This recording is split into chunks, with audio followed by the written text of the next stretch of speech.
Well, hello everyone. This is Keith with Positively Osceola here for another one of our In the Loop live shows, and beautiful day for sure, as most of them are these days. This time of the year is absolutely gorgeous, and so no better time than right now to be able to talk to some great people in the community that really make a positive difference, and we get to do that all the time. And I talk about how proud we are, how fortunate we are, and grateful we are that we get to speak to leaders in the community. And in such a rapidly growing community, we all know that it's not a big secret. Certainly important to go right to the source and just find out what's going on today, what will likely happen tomorrow and in the near future, and in the years to come. And like I said, no better way to do that than to speak to leadership. And so today we are honored to have with us the chairman of the Osceola County Board of County Commissioners, and from District 3, and that, of course, is Commissioner Brandon Arrington. How you doing, sir? Great, Keith. Thanks so much for having me today. So beautiful out today again.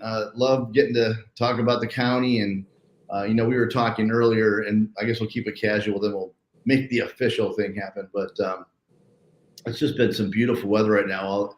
Any of us that have friends up north are kind of looking down, going, "Man." Yeah, it's this Chamber of Commerce weather that we have all throughout this time of year that really continues to attract a lot of our Northeast.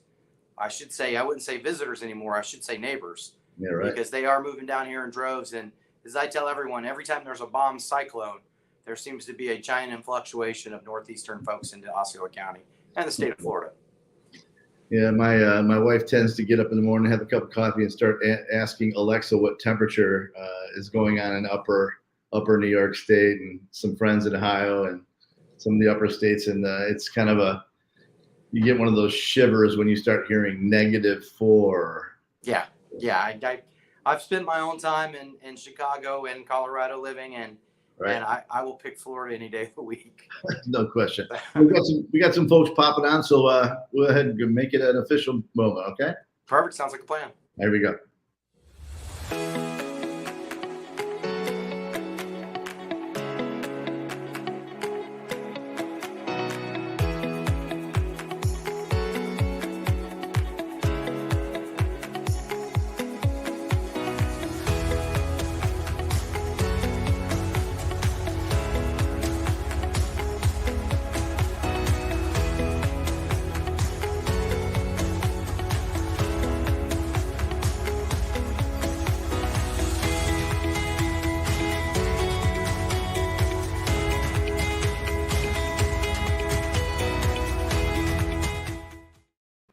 So ironically, in talking about weather, you may have caught it, but early on in all those photos, you were in there with a Santa hat. I did see that one. I was going to say that's a great reel for you. I mean, most people hope to have something like that nice of a collage for their funeral, let alone for their everyday life, is what I would tell you.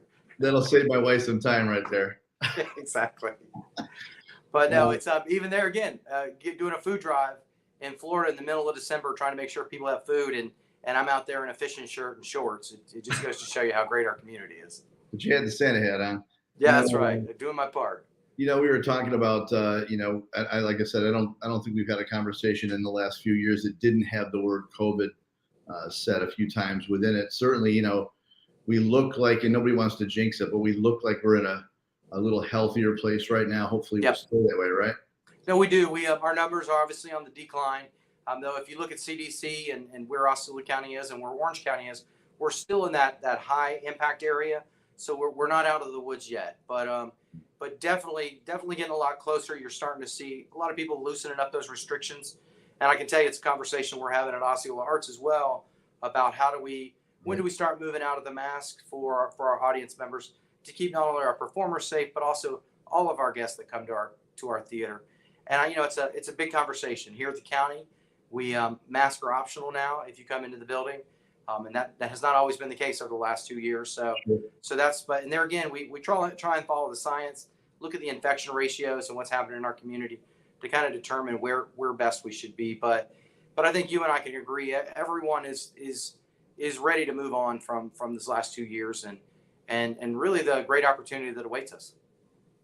Yeah, and I think it's going to be certainly you're in leadership. It's going to be a while before we kind of shock it back into where we're moving forward. I mean, you guys did a great job with all, as you said, with all those food drives. A lot of those things were in the beginning. If you look back, it was how do we do all these? How do we do these things? But as time went on, you guys developed a great system, and people were getting taken care of. So kudos to you guys for sure. Well, and Keith, to that, kudos to our partners that help make that a reality. And that's all of our food pantries, some of our religious organizations, and our other nonprofits throughout Osceola County that we were able to partner with to really help those folks in need, whether it was with food, rental assistance, down payment assistance, just any way we could use those federal dollars to make sure we get them into the hands of our citizens and they get them back into the hands of our community and our economy as well.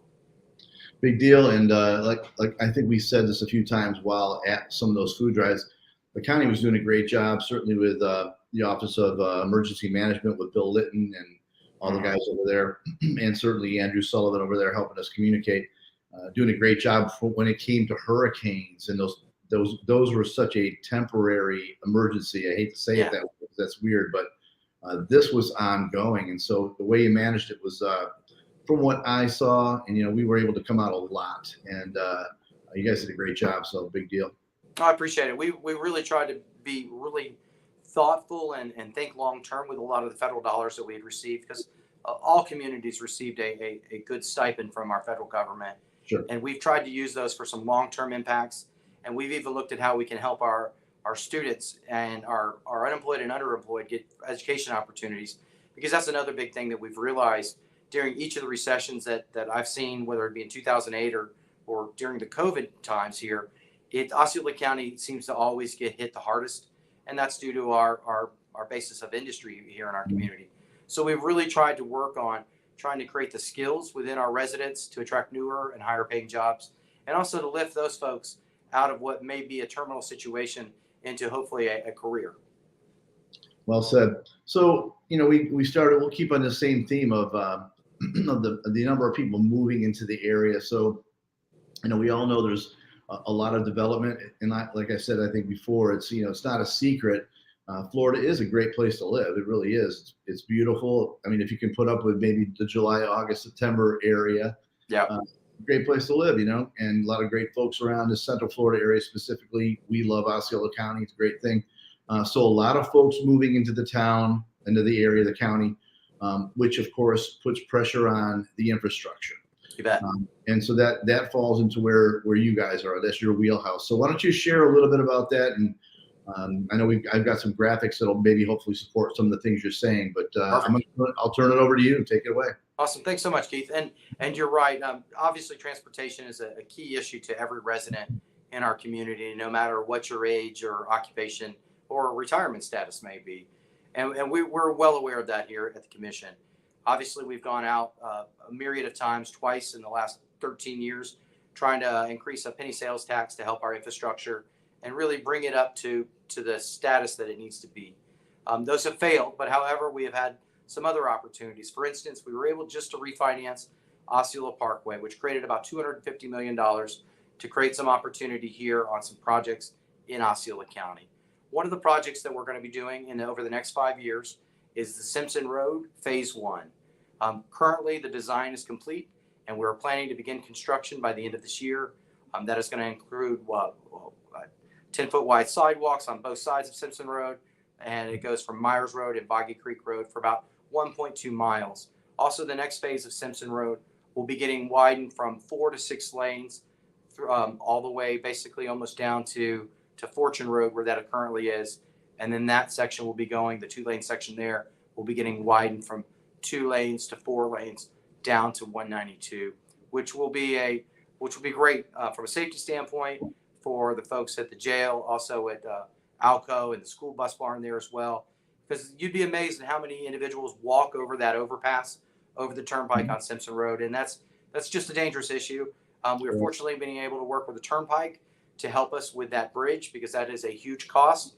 It's just getting over the turnpike and taking that from a 2-lane bridge to a 4-lane bridge. So we're very thankful for the turnpike and their assistance as well. It was a perfect time to work with them, because obviously they're working on widening our turnpike through Osceola County. My understanding is from 4 lanes to 6 lanes as well. Another project that I want to talk about from Simpson Road is how it's going to be widened up to all the way up to Boggy Creek Road and the County Line Road. And that'll be taking Boggy Creek Road from a 2-lane road to a 4-lane road as well. And we've heard for over the last couple of years, specifically with the addition of the high school on Boggy Creek Road, about the traffic situation that's been created during those peak times of school hours. So we're very excited to be widening that section from 2 to 4 lanes, because there is a lot of growth and a lot of development, not only on the south side of the road where Osceola County is, but also on the north side of the road for Orange County.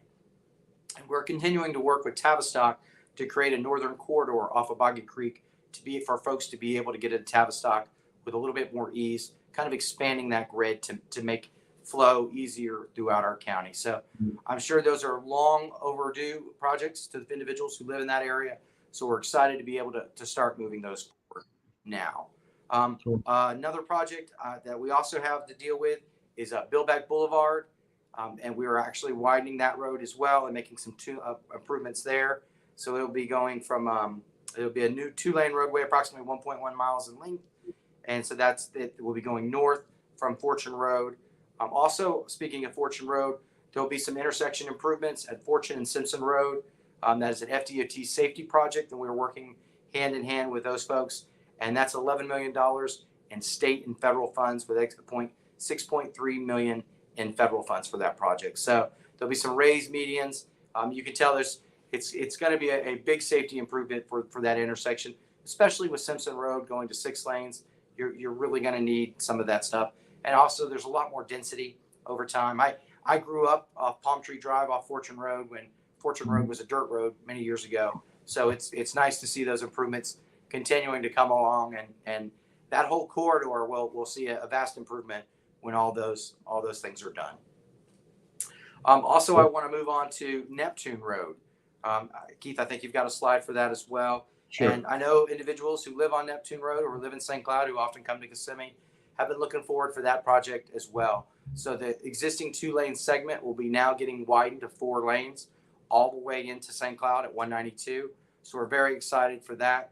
There again, a school siding with Neptune Middle School is on Neptune Road, and that sometimes causes issues at peak times. We're continuing to work with the school district on trying to create stacking opportunities on the school district property, so we don't push that stacking into arterial roadways, and it allows traffic to move at an easier flow. So we're really looking forward to this project. And here again, we're partnering with the Turnpike to build that bridge from a 2-lane to a 4-lane bridge for Neptune over the Turnpike.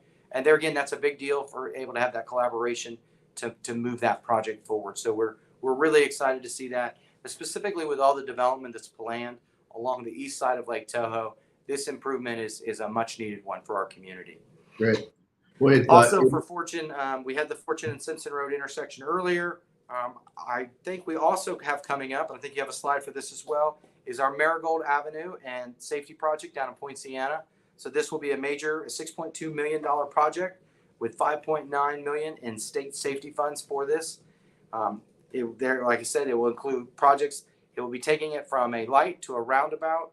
And this is a couple roundabouts that are planned along Marigold to really help with the safety of it and to cut down on crashes. A lot of times people think lights, the addition of a light or a stop sign is a great thing, and sometimes it is, but usually those create crash points. And that's the beauty of roundabouts, is the idea that traffic can flow and we can cut down on some of those rear end crashes or people running lights and those head-on impacts that can be quite fatal. So we're really thankful that we're being able to partner with that and move that one forward. Also in Point Siena, we have the last leg of Point Siena Boulevard being widened from 2 lanes to 4 lanes. And Keith, right now you've got the other roundabout instances that are going to be planning around Marigold to move that forward. So, but that if you go to our east, we have Point Siena Boulevard, like I said, which is the last leg of Point Siena that's currently 2 lanes, and that is getting moved from 2 lanes to 4 lanes as well. So we're very excited to see that. 4-laning of Point Siena Boulevard has been a great project and really moved things along. Right now, there are a lot of struggles with the widening of John Young Parkway in the intersection of Point Siena Boulevard. Sure. And we're trying to stay on top of that with FDOT. Recently had a resident reach out to us about the timing of some of those lights. We were able to work and get them retimed to work a little bit more efficient, but we're still going to have some struggles until that intersection is done. And hopefully those improvements and the widening of that road is really going to allow for a greater movement through that intersection. But that is something that we'll continue to watch and continue to man and see what improvements are needed into the future as well. Great. Another project I want to mention is also at County Road 532 and I-4, which is a diverging diamond. If anyone travels over to the Champions Gate exit on I-4, they know what an issue it is, Right. not only getting onto I-4 if you're heading westbound, but getting off of I-4 and getting into Champions Gate. The diverging diamond is a newer type of design that's been implemented throughout other areas in the state of Florida and throughout the country, and now they're bringing it in here to Osceola County. They feel this design is the most effective to deal with the capacity and the movement at that intersection. And they're also continuing to make some improvements along I-4 for some connections to 417 and 429 to help alleviate some of the congestion folks face within that area as well. And then want to move on to next to our pedestrian and bicycle projects. Keith, if that's all right with you to talk about. We know that a good infrastructure system isn't just about cars moving up and down our roadways. We understand how important sidewalks and trails are, but also not only to the movement of our community, but for the health of our community. Healthy communities have better connectivity for pedestrians and bicycles, and that's what we're trying to get to. Some big projects I want to talk on that is the first one is our Fortune Lakeshore Trail, which will now have a trail along Fortune and go all the way to the St. Cloud Lakefront. This is currently along Fortune Road. There are no sidewalks to mention of, and so now this will create a trail that will allow access for people in Lakeside, Remington, off of Fortune Road, and even into BVL to be able to access a path down into the lakeshore of St. Cloud. St. Cloud has done a great job with their lakefront over the years, and it's exciting to be able to create that trail capacity for every resident in our community to be able to connect over to that area as well. Cool. And also along with that same train of thought, we have our Kissimmee to Lake St. Cloud connector trail, which is working on connecting our trail from Neptune Road that goes to Kissimmee Lakefront and making that connection to the St. Cloud Lakefront, which is a big deal because it helps connect both of our communities, creates a little bit longer of a trail, and also opens up our opportunities for events as 5Ks, triathlons, and things of that future by having some of that longer connectivity as well. So we're very excited to see that. And along these trails also, we don't have slides for it, but I want to mention we're continuing to work to connect the Osceola Trail that's at the lakefront over to the Shingle Creek Trail as well. Mm-hmm. So you'll one day be able to go from Osceola Parkway at the Orange County line, down Shingle Creek, through Kissimmee, onto Kissimmee Lakefront, down Neptune, and over to the St. Cloud Lakefront as well. And I know St. Cloud has expressed interest of also continuing to take their lakefront trail further north, up along kind of west of Narcoossee to connect into some of those communities and some of the park areas that are over on the east side of the lake as well. So we're trying to make an investment for all of our community and keep a couple other projects that we don't have slides for, but I just want to go ahead and mention them. Sure. It's also working with CFX and the Turnpike. As I mentioned, the Turnpike is doing a mass widening throughout Osceola County. CFX is currently working with us as well, going ahead and widening Point Siena Parkway and extending it up to County Road 532. And then at 532, we will be working with the Expressway Authority, widening County Line Road all the way 4 lanes from John Young Parkway to I-4 to help with those everyday commuters.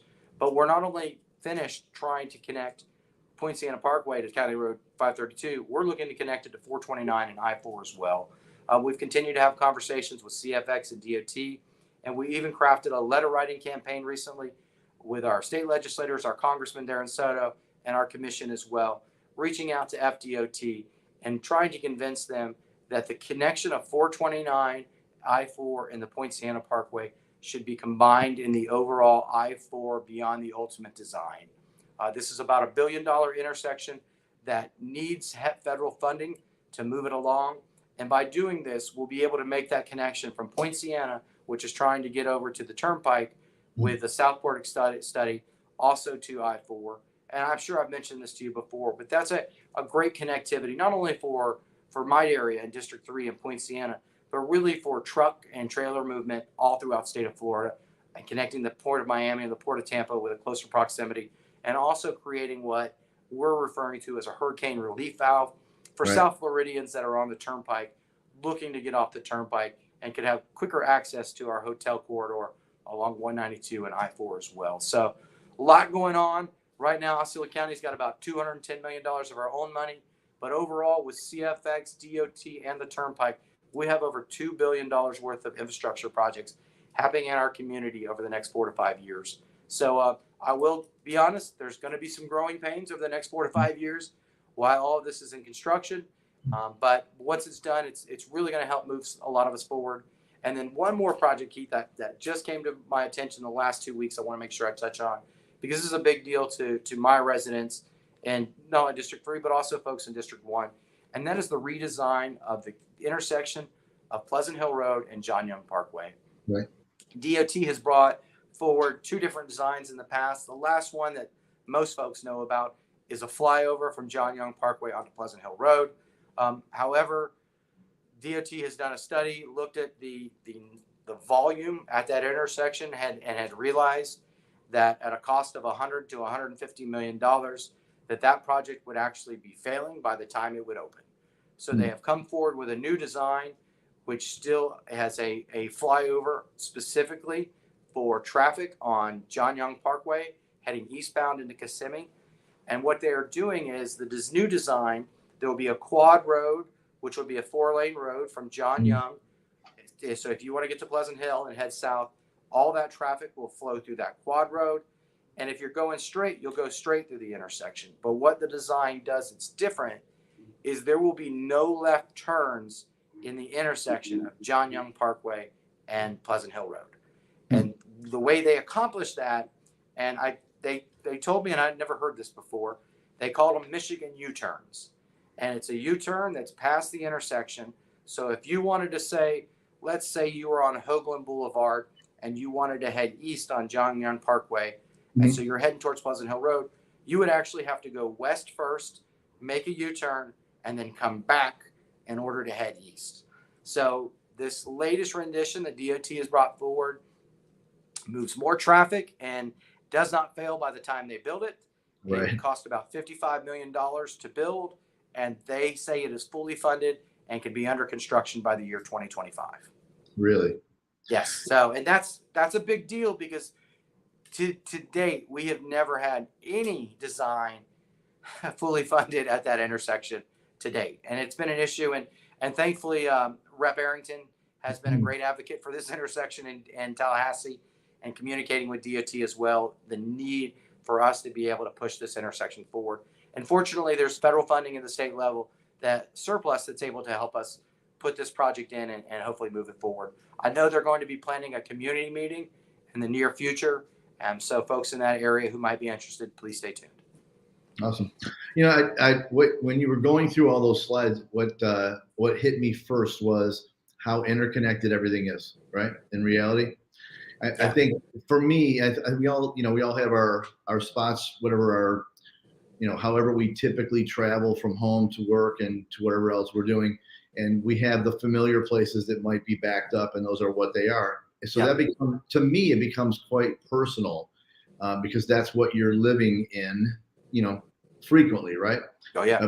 But again, the county is, as you look at all those roads you were talking about, they are a lot of them are affecting each other. So when you talk Boggy, you're talking Simpson, you're talking Fortune Road, they're all connecting each other. That's right. And if you're not working in a mass manner, a well master plan scenario, you end up with a challenge still. So I think it sounds like you guys are looking at the whole picture, and it's a big picture. We are, Keith, and I'll be honest, I tell people on a regular basis, we do a lot of catch up at the county commission, trying to catch up with sprawl and non-connectivity from past designs. Sure. Pleasant Hill Road is a great example of bad design. I tell people we have a lot of communities that might be 2 miles deep. That doesn't work for mass transit. That's not the best for school buses or emergency responses. And so what we've done, and we've changed our design pattern, is that if you're building a new community, you're looking at connecting roads to the pastures or existing neighborhoods that are already there. Right. And that was not the case in the past. We pushed you to build a one-way in, one-way out, walled-off community. And that is not the design pattern Osceola County is in today. we're looking to try and create connectivity as much as humanly possible to almost rebuild that grid that we're missing. Well, it's a public safety issue, correct? I mean, you guys deal with a lot of issues, but certainly predominantly you're dealing with public safety quite often. Yeah. This is one of our old fire chief used to tell us on a regular basis, if you want to help me improve response times, improve your transportation network. Right. Because if you've got better connectivity and neighborhoods that link to each other as opposed to dead end roads, you've got a much better opportunity to move and navigate. Yeah, I think even Orange County is dealing with that right now a little bit in the Lake Nona area. That particular area blew up, and so Yes.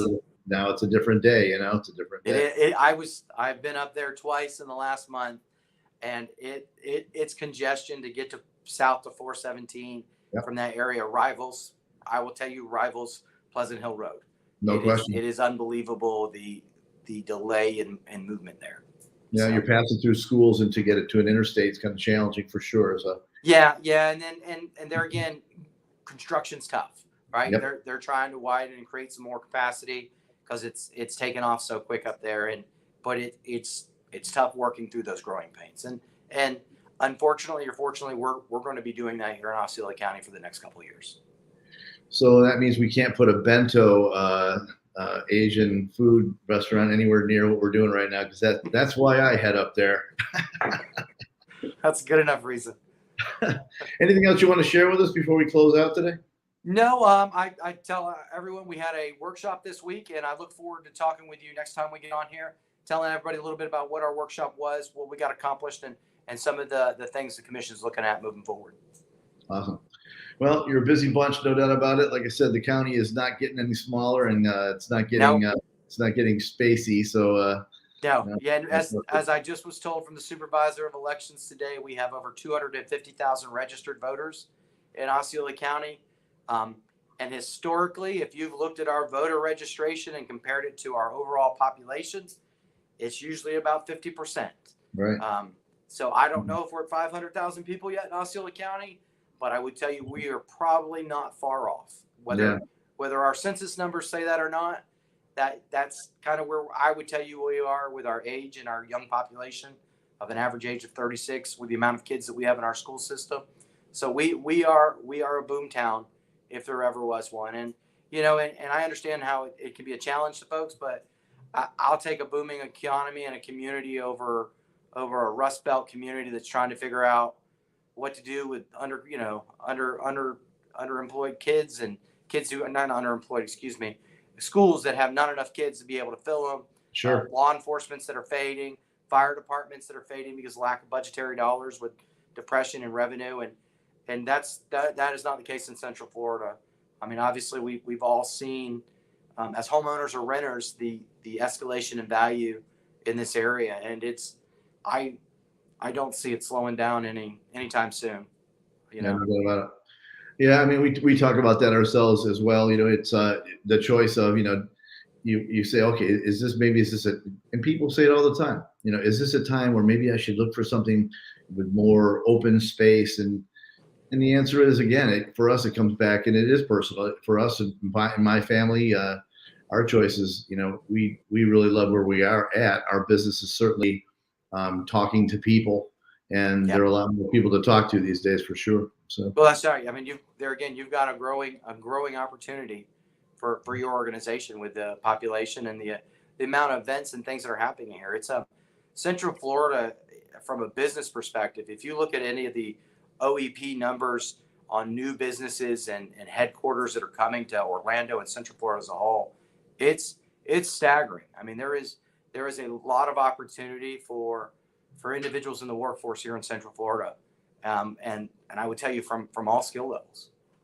Yeah, you have to wonder if the census, if it's every 10 years, how difficult is it to measure what you're doing and manage what you're doing when it's a 10-year span, when you're really getting that representation to speak up, Well, and that's, I think, one of the keys, and what we've tried to do is really plan for a 30-year vision.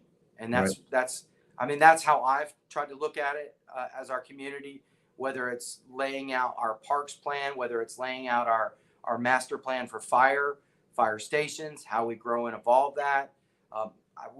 we've really laid out a lot of plans over the last 10 years to understand how best to grow.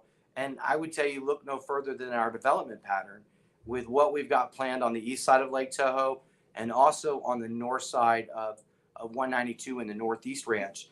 We've received national recognition from the master planning of those communities and how we've laid them out to have more of a mixed use component and back to that grid and connectivity that we talked about as well. So they're more sustainable and you don't have flight from your communities every day to go work somewhere else. And that's our biggest challenge, I would tell you, in Osceola County, is working to balance that jobs to housing ratio, because at the end of the day, that helps create our sustainability from a tax base standpoint. It helps cut down on travel and commute times.